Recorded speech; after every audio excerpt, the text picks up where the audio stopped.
Welcome to Unlocking Your Truth, another podcast by Dr. Lesley Phillips.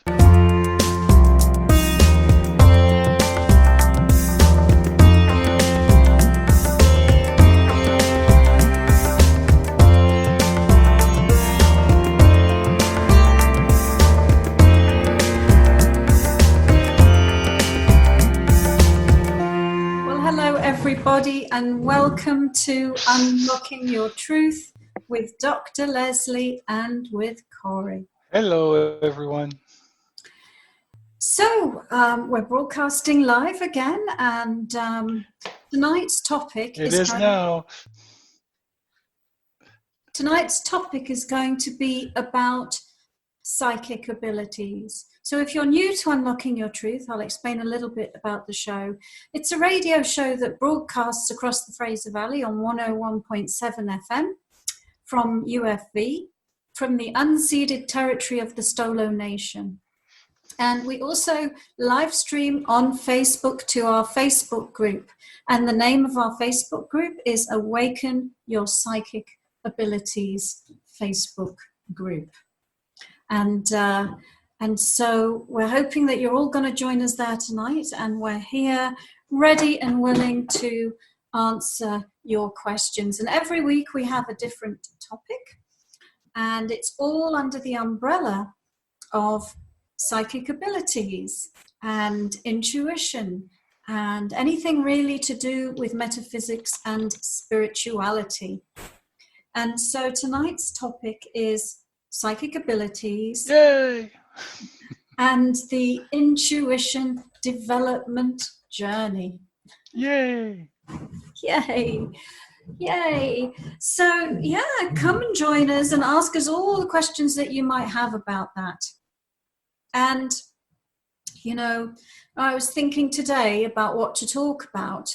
And I was sort of thinking about all my students in my classes and how, you know, even if you are taking a class with a group of people, your intuition development journey is completely unique to you.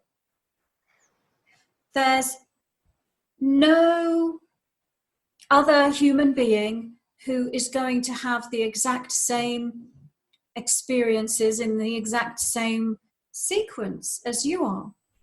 And so it's always really important to recognize that you're unique, that your journey is unique, and that you have a unique profile of psychic abilities as well. Because if you don't appreciate that, then one of the traps that you can fall into is comparing yourself to somebody else. So let's say you're in a psychic development class with other people. You might look at the teacher, or you might look at other students and say, well, why isn't it like that for me? Or why can't I do it the way that they do it? And the answer is because you're on your unique journey and you're going to do it in your unique way. And I mean, the intuition development journey is exactly the same as really the journey of life. We're all on this journey of spiritual unfoldment. We're all on this path ultimately back to source energy. So it's an awakening process. It's a process of waking up to experience the higher consciousness that we are through the physical body. And because what psychic abilities are, is they are a form of spiritual communication. They are how we communicate as spirit. When we're in a body, we communicate with language, and we communicate maybe with body language and sign language. But when we don't have a body, that's not the language that we use. The language that we use is the language of energy. And your psychic abilities are communication abilities where what you're doing is you are interpreting and communicating through energy transmissions and energy frequencies. And the differences between the different psychic abilities have to do with the way in which you're tuning into those energy frequencies. And as we experience them through the physical system, the particular chakra that psychic ability is being channeled through. And so if you're familiar with the chakras, there are 7 main chakras, and they go up in frequency. So those 7 main chakras are positioned along the spine, with the first chakra being near the base of the spine and the crown chakra being on the top of the head. They go up in frequency as you move up through those chakras. And those frequency bands are relating to different densities of reality.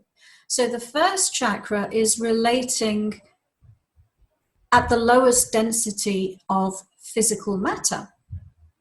And so that journey through that chakra, through that experience of reality, is the physical reality journey, the journey on earth, the journey in the physical body. And so the type of communication that is channeled through that chakra is the survival instinct, is the kind of innate abilities to sense things at a body level, because it's all to do with how to be in the body and how to survive in the body.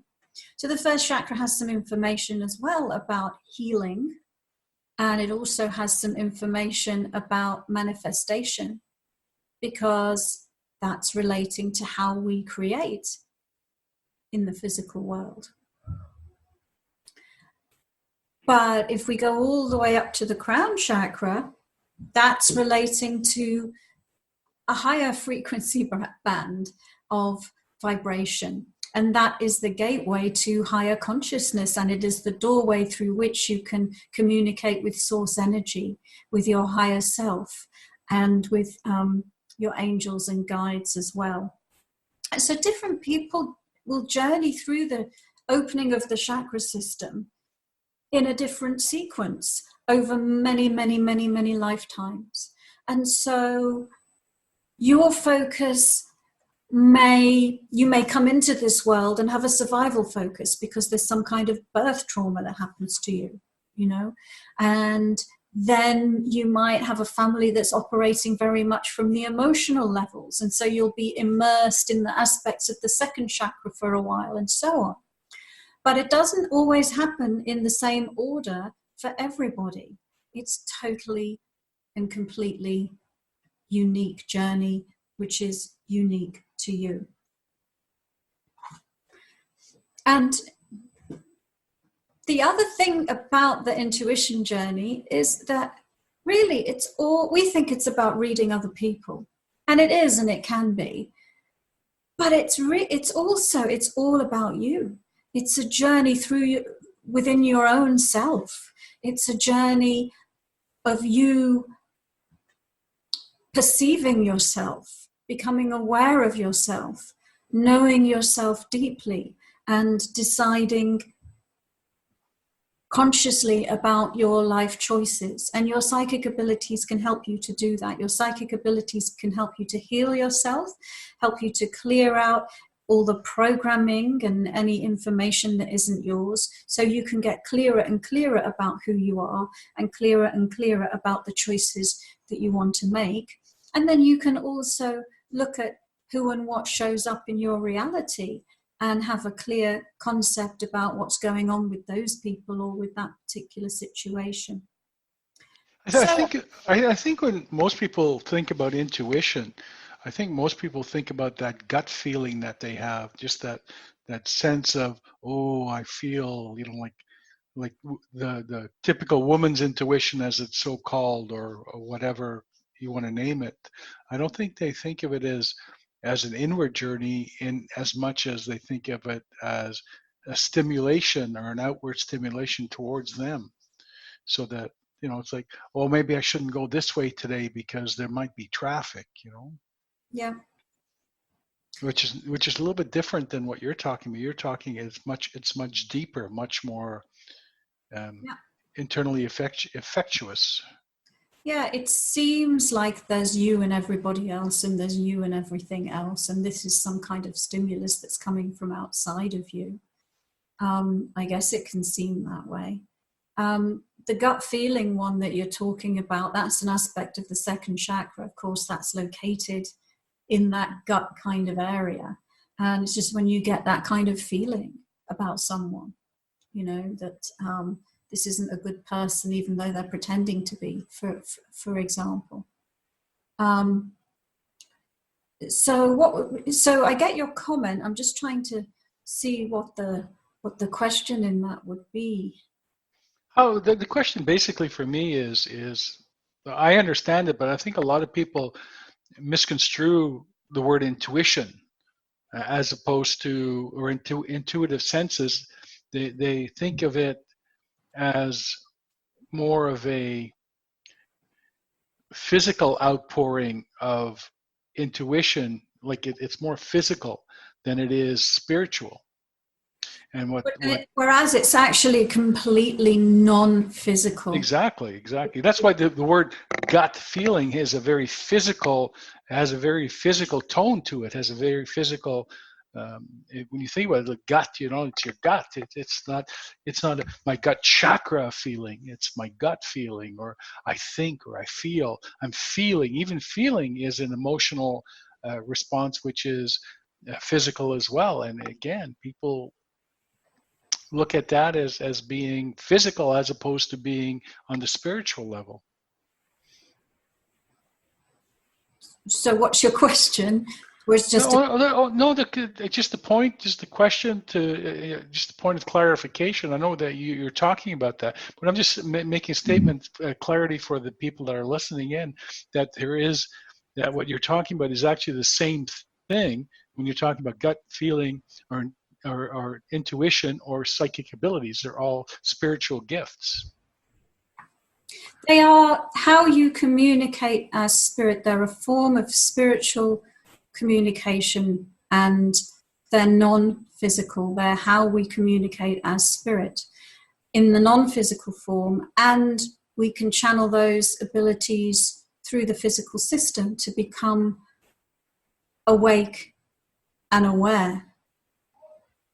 So I'm not sure what your question really is, but it seems like you're asking about gut feelings. So maybe I'll talk about gut feeling. Well, yeah. What I'm saying is gut feeling.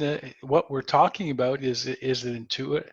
Again, I understand this, but again, for the audience, that the question is a gut feeling, or that woman's intuition, what we're talking about, as well as and included in this, what we're saying is psychic spiritual gifts. So gut feelings, they're labeled as gut feelings because you tend to feel them in your guts. But they're associated with a psychic ability called clairsentience or clear feeling, which is the ability to tune in to the emotions, the emotional levels. And you'll often get that as a feeling in your gut.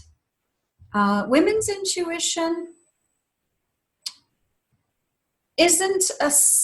I wouldn't say that that's one psychic ability. It's just recognizing that women tend to be very tuned in. So we think of women's intuition, we think of mother's intuition, you know, like a mother has her eyes in the back of her head. And so she's connected to her kid psychically, and she is being able, it's like she knows what the child is up to because she is psychically connected to the child. But that intuition, that woman's intuition, could be coming in a variety of different ways. It could be telepathically, it could be a feeling, it could be a knowing. She could have a vision and see something about her child. She could hear something from one of her guides, for example. So women's intuition, it's a term we use to recognize that it seems as though women have a tendency to be more in tune to these psychic senses. And And then gut feelings often are associated a bit more with men, actually, because it seems okay for a man in the boardroom to go with his gut when he makes a business decision, for example, Yeah. So, Well, Dr. Lesley, I yeah, hate to interrupt you there, but I think it's time for a break. that's really good. We'll go to a break, and then let's get our viewers to post some questions about psychic abilities. See if that is a question that they have. So, folks, we're just going to take a break for a minute, and we'll be back very shortly after these quick messages.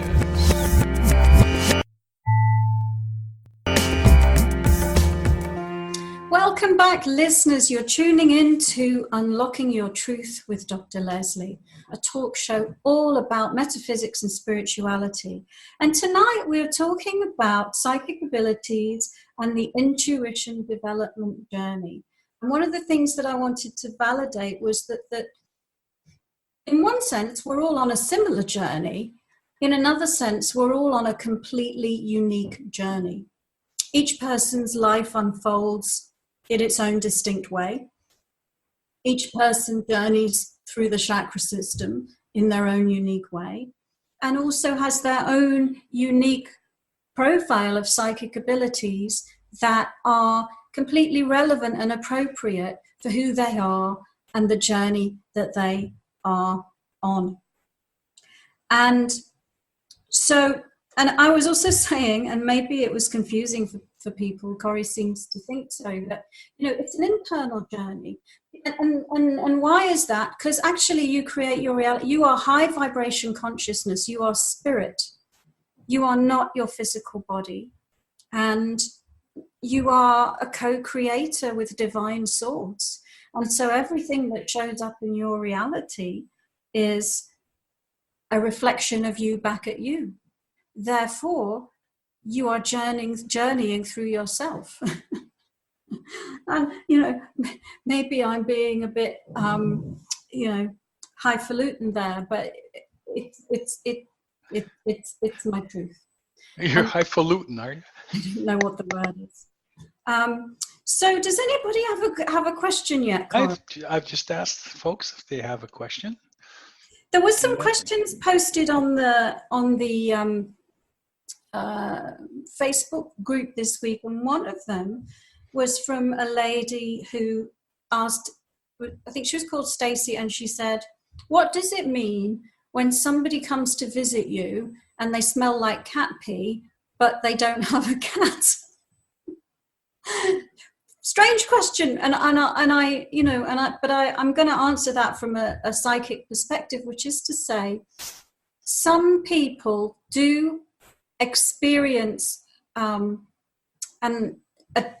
type of intuition called clair olfaction, where you're picking up smells and it's giving you some kind of intuitive message. So it's like that classic thing of the medium who, when she's giving a reading to the audience, says, I'm picking up cigar smoke. Somebody have an uncle who passed away that smoked. And she's smelling the cigar smoke, but there is nobody there who is smoking. So that ability is labeled as clairgustance. And it is something that's genuinely experienced by different psychics. However, in my opinion, it's not a true psychic ability, and I'll explain why.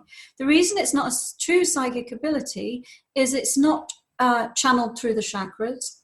And when we are not in the body, we don't smell. The only time we smell is when we're in the body. So what's actually happening in that case of intuitive smelling is that somehow spirit is managing to stimulate the olfactory system. So it's kind of like the person who's trying to get through and communicate is making her nose smell stuff. But it's not, she's not sensing it through a true psychic ability that's associated with a chakra. She's sensing it kind of in her nose or in her, olfactory system. So are you saying that spirit actually is producing the odor? That's how they're trying to communicate with the person that's still alive, that's sensing them? Well, you could say it that way. What I'm saying is that the energy of the being is getting in the medium's space and trying to trigger and stimulate her to know something about them. And it's happening through the sense of, the idea of the sense of smell. That's interesting. Yeah. There was another question posted in the Facebook group. A lady called Kirsty was telling a story that she had moved house, and I think she had a view of some woods out of her back window, and all week she was looking out there thinking about what would happen if there was a flood. And then after about 5 days of thinking this, her father phoned her up and said he'd been flooded. The question was, is this a sign? And that particular psychic ability is, it's a premonition. You're getting some kind of echo of a future time event in your present time reality, and then your brain is trying to connect it to something that's in your present time reality. So you're tuning into that future time event that your father's experiencing, and then you're translating it to be a fear of your own place being flooded. And so, you're tuning into that future potential experience that your dad has through the psychic ability of having a premonition, which is something that actually occurs through the 6th and 7th chakras. And what happens with premonitions is they're always easy to say after the event, that was a premonition, but not so easy to say before the event that happens in physical reality that this is going to happen. I've had quite a few examples myself where I've had premonitions of things like airplane disasters. And some of them have come true and really happened. And after the event, I can go, like I had a premonitionary dream years ago, which was a tower block on fire with the silhouette of an airplane in the front of it, and two of my friends that lived in Holland standing in front. And this was way before 911. And so there was an airplane in the middle of a tower block on fire in Holland. And a few days after that, an airplane did accidentally crash into a tower block in Holland. But could I have possibly known from that dream and that was going to happen? Only in hindsight. And so I think but anyway, this lady Kirsty, that it's an example of a premonition, but very difficult for you to have known in advance and connect it to it's actually some future event that's going to happen to your dad. And in actual fact, the reason why sometimes we'll have these fears and intuitions about things, or we'll have these dreams about things, and sometimes they come true and sometimes they don't, is because before it's happened, it's only a possibility. It's only a possibility with some level of probability associated with it. It's not a foregone conclusion. The future is not set in stone. And that's why we can have, dreams and premonitions and visions about something going to happen. And it might happen or it might not happen. And why is that? It's because we experienced one of the probable or possible futures that we could step into and then decided to step into a different one. That's interesting. Yeah. By the way, it's 911. 911 is where you call for the police. just for future reference. Yeah. Yeah, it's interesting, and I've had premonitions as well, and at the time, it's like you said, it's so easy to look, it's so easy to look hindsight. In hindsight, it's like the past has 20/20 vision. Hindsight has 20/20 vision. But yeah, it takes a lot of faith in your own abilities, and those don't just occur overnight, I presume. That takes time. Or some people, I guess, would have the ability to just jump into that and allow that to happen in their lives and allow it to take over.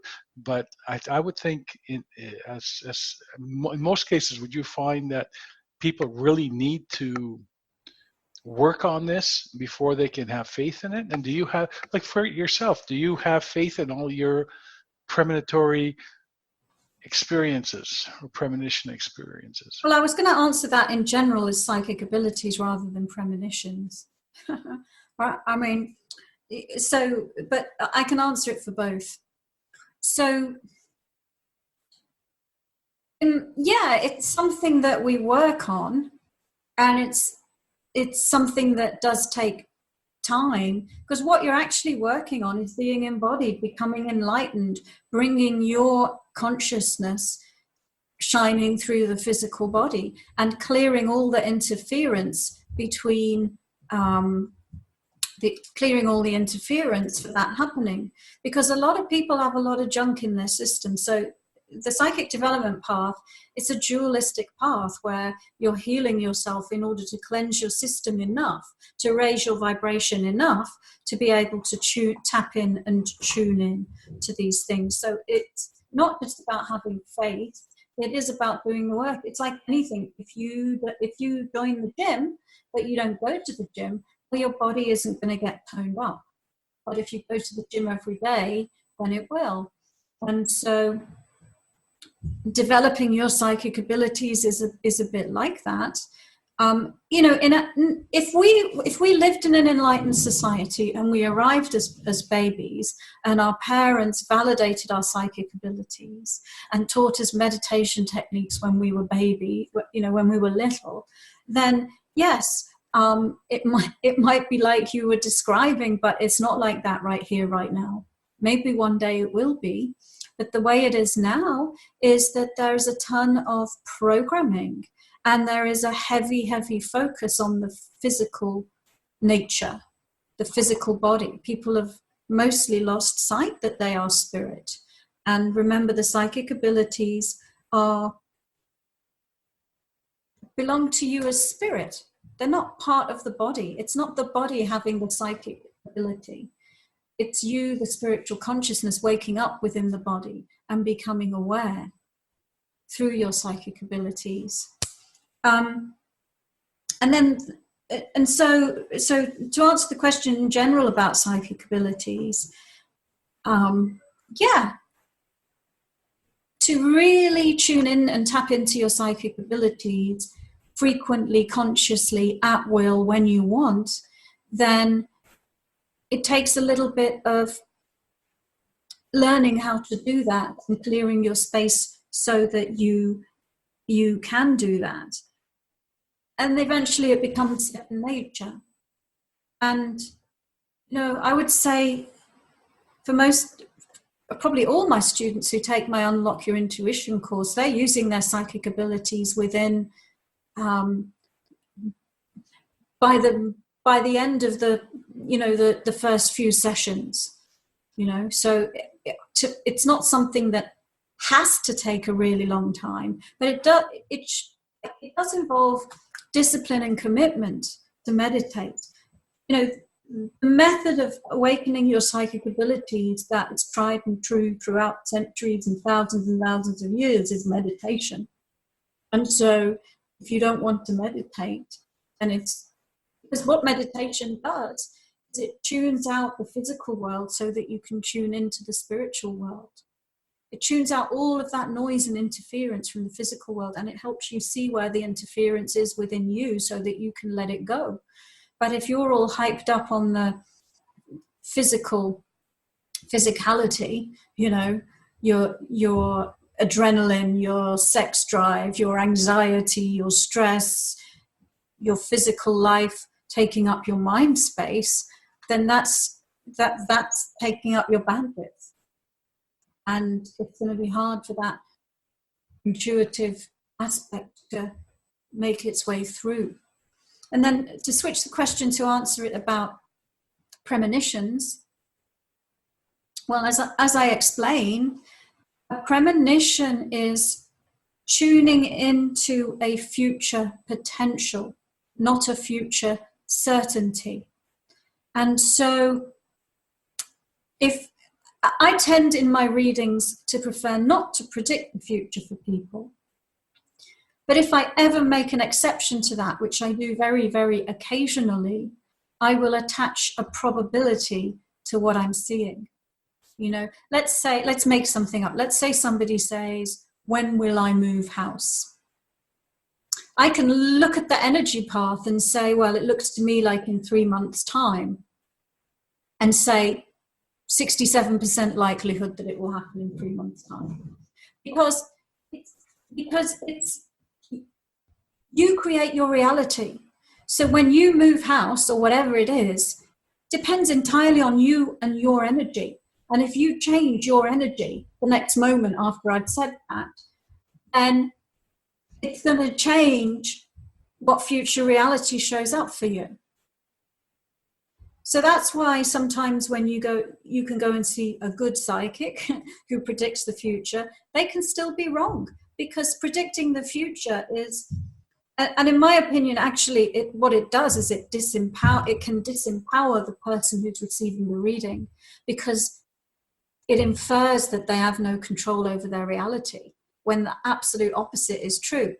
That a true spiritual master is somebody who is in complete control of their energy, who is managing their energy field so that it is a match for the future version of themselves that they want to step into.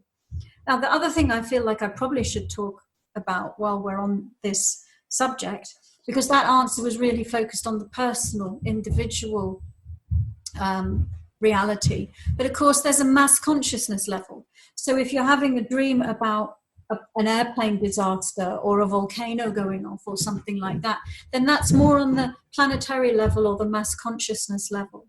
And just as we create our own reality as individuals, we create our mass reality through our mass consciousness.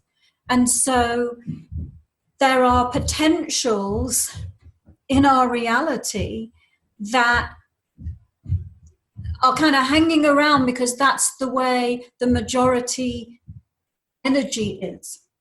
And then there's also an aspect of our reality called the astral plane, where we're all engaged in having experiences that we don't always remember what we're up to there, but it can be a kind of proving ground and practice ground for different kinds of realities that we want to manifest. And we may engage in that on a mass consciousness level as well as an individual level as well. Okay, that sounds interesting. So we have to go to a break, but just let me ask this quick question. So when you're looking at premonitions, right, and being that you have control over the future, because it's, I know Edgar Casey said a prophet is someone who gives people the ability to make changes in their life to make sure certain things do or don't happen. And so I guess that goes hand in hand with manifestation and setting intentions. I guess the short answer is yes. Yeah. Yeah. I mean, okay, what is it basically, all of that relates to the energy that you put out being the energy that's returned to you. Okay, so now it's time for a break. Then we've got some surprises for you after the break, Dr. Lesley. Do you have some really cool questions? Well, I look forward to that then. Okay, so let's go for a break. And it's up to you, Dr. Lesley, because you're the spokesperson for breaks. Yeah, we'll see you after these messages.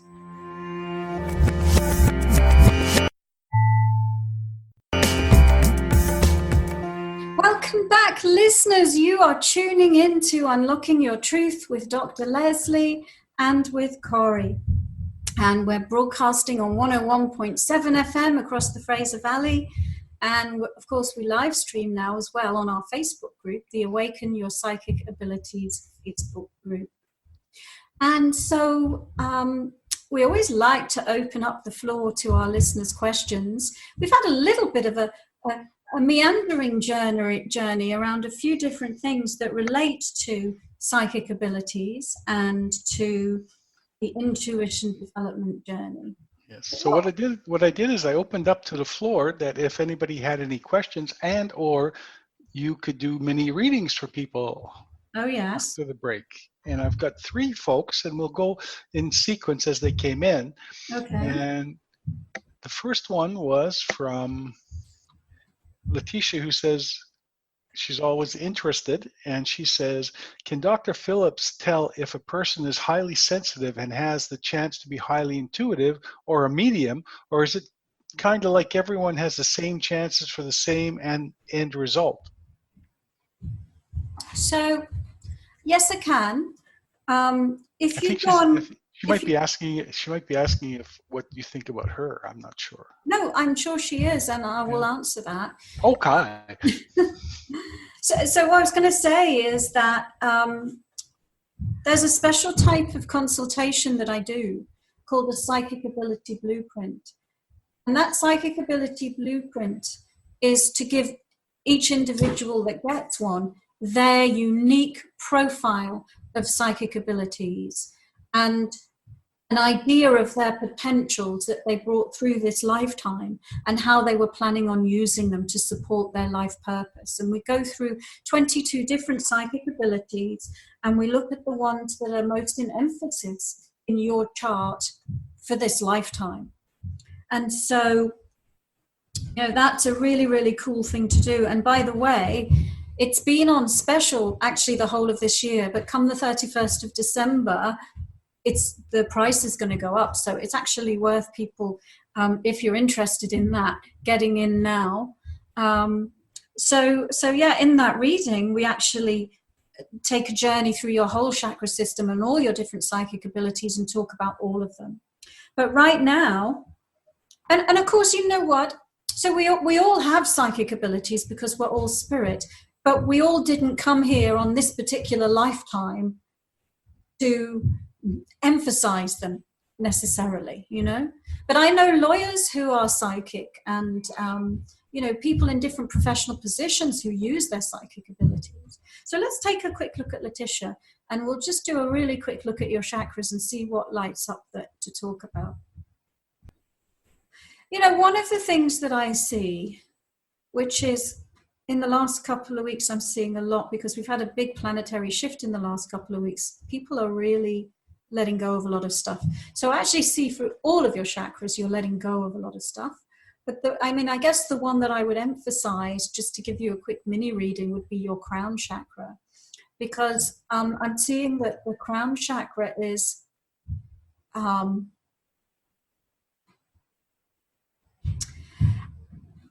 it looks like you have a sense of knowing, an ability to tune in and know your spiritual information and know what you need to know when you need to know it. And I'm seeing that there's, with a little bit of guidance and training about it, it could be honed. Because one of the things that I'm seeing that you do is when you need an answer to something, you tend to open it really wide, which might seem the sensible thing to do because, well, I need my information, but that can make it more confusing because you're opening to the whole cosmic consciousness. And so what actually it can sound counterintuitive is to really just focus on my information and just getting the stream of my information, which doesn't require your crown chakra to be really wide open. So again, with the chakras, it just depends on what experience you're wanting to have. But I'm seeing that you're using your crown chakra, you're using your knowingness already, and that there's, potential throughout the system for other things as well. And check out the Psychic Ability Blueprint with nature. What's the next question, Corey? The next question is from, I've asked people who were to ask a question, but I have Lori here, and Lori says, is it possible, if possible, I was hoping that Lesley could just read something that comes up rather than me asking a specific question. Okay, and it's our regular Lori that tunes in then? Yes, regular Lori. Not that Lori's regular, she's just regular on the show. I'm seeing a big shift in your energy, Laurie, since last time I looked at it.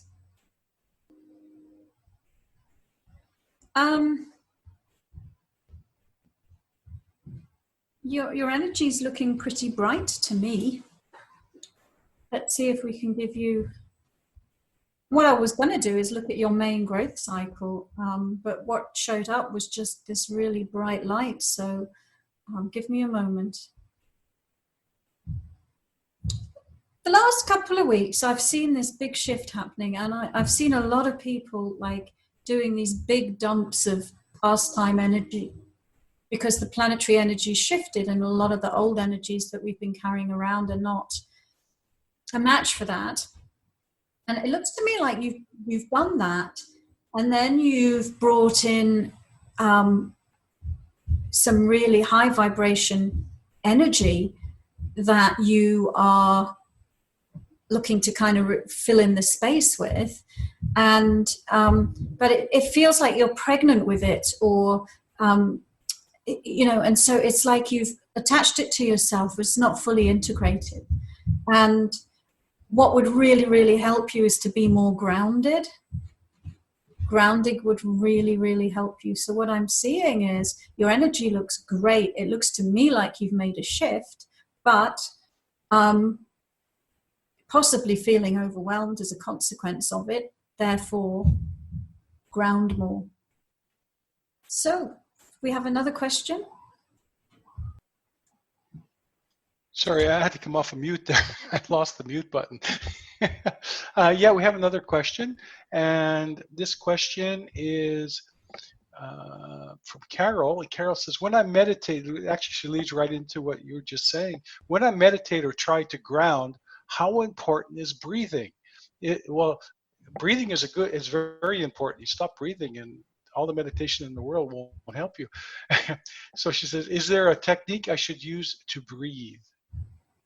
There's lots of techniques out there, actually, breathing techniques. And, you know, it's one of the things all of the different meditation systems have in common. They all advocate focusing on the breath. And so focusing on the breath does many things. It focuses you on your body, because who is the one that's doing the breathing? It's the body. So it brings you into the present moment, because the body is in the present moment. Because as spirit, we can be past, present, future, anytime, any place, anywhere, but the body can only be now. So when we focus on the breath, we start to focus into the present moment. We start to focus into the body. We start to really connect with the body, you know, and really that's what enlightenment is, you know, filling your body with your light to become an awakened human. So it's a very important foundation for spiritual development and your meditation practice. And there are lots of really cool breathing techniques. If you're doing my grounding technique, I would just advocate, you know, it's just to have this long, slow sequence of deep breaths in and out, you know, breathing in and breathing out, breathing in and breathing out, and just to cultivate that rhythm of breath as something that underpins the meditation. The other thing I meant to mention that it does is, on the in-breath, you're replenishing the energy, and on the out-breath, you're expelling the energy. Now, there are so many different breath techniques. We could do a whole show on them, really. There's square breathing, you know. There's the ascending breath. There's different Taoist practices where you're really holding the breath, for having the breath be very, very long intervals. And they're all part of spiritual practices.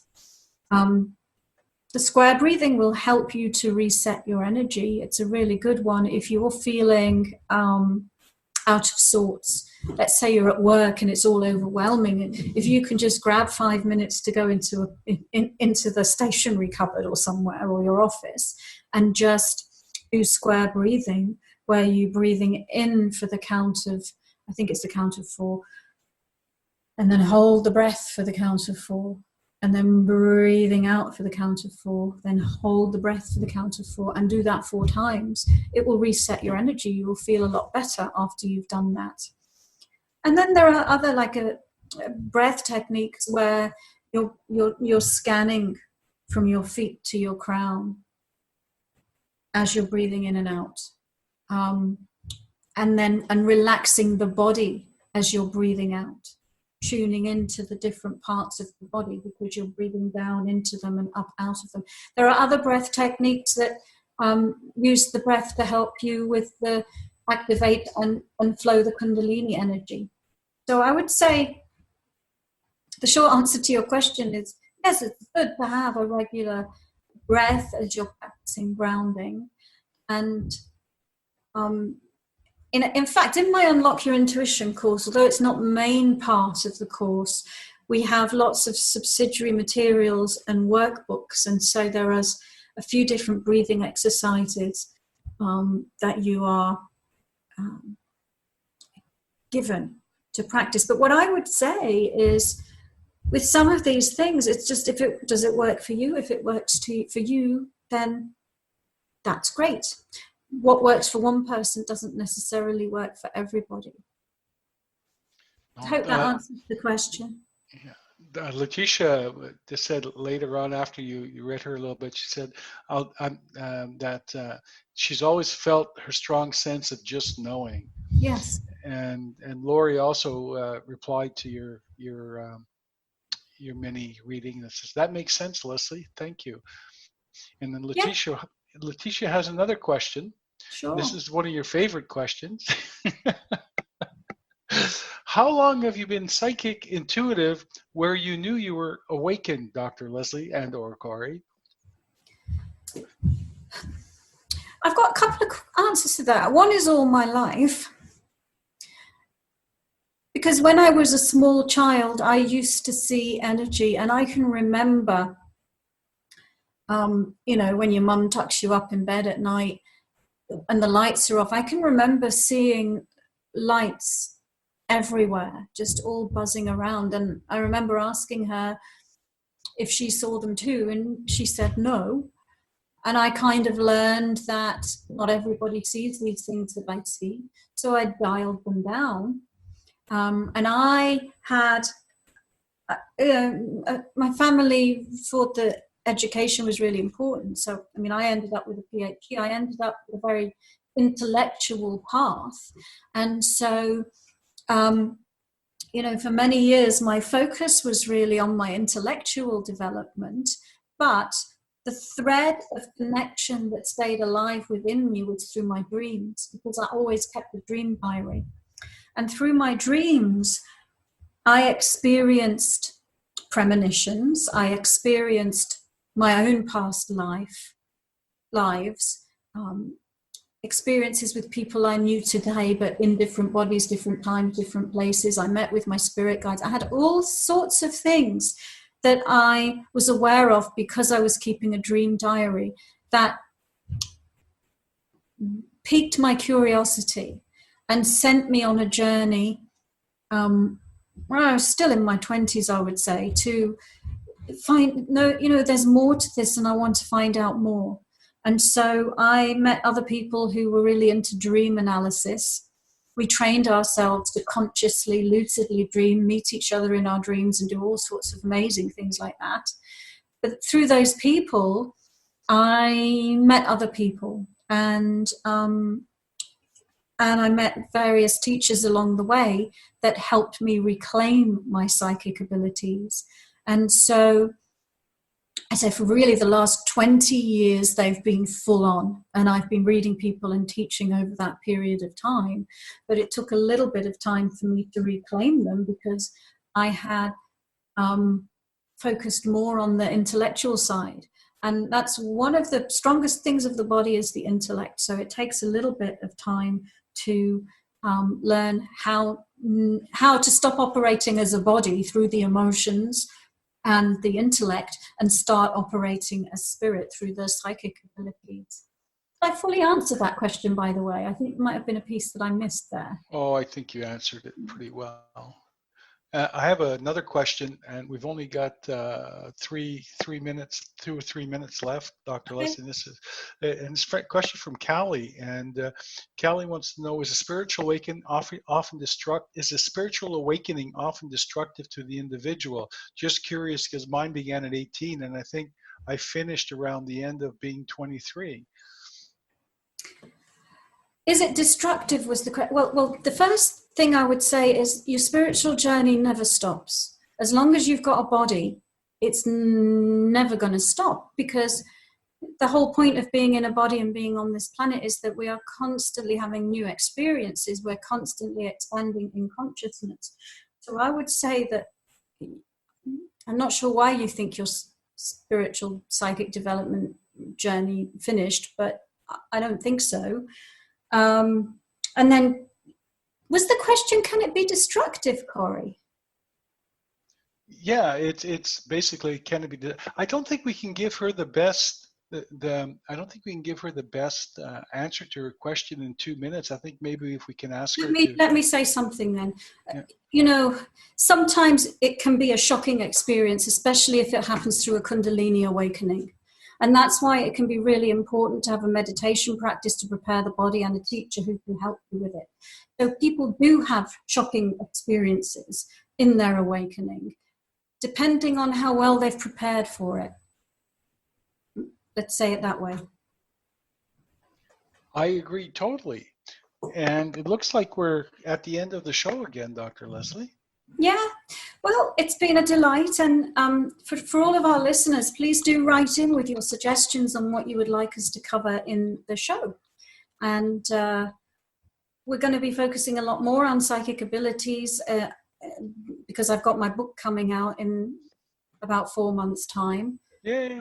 And we're amping up for that. But I really want to know what you want to know about, listeners. And because, yeah, we want to help you with your unique awakening process.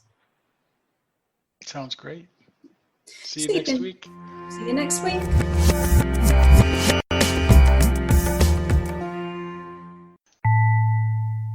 Thank you for joining us. You've been listening to another Unlocking Your Truth podcast by Dr. Lesley Phillips. For more information, go to our website at drlesleyphillips.com. That's drlesleyphillips.com, where you can ask questions or send her an email, and there's many free gifts on there for you as well. You can also find the questions that were asked during this show at the website on our free card reading podcast page, where you'll find a full list of them. Come back again.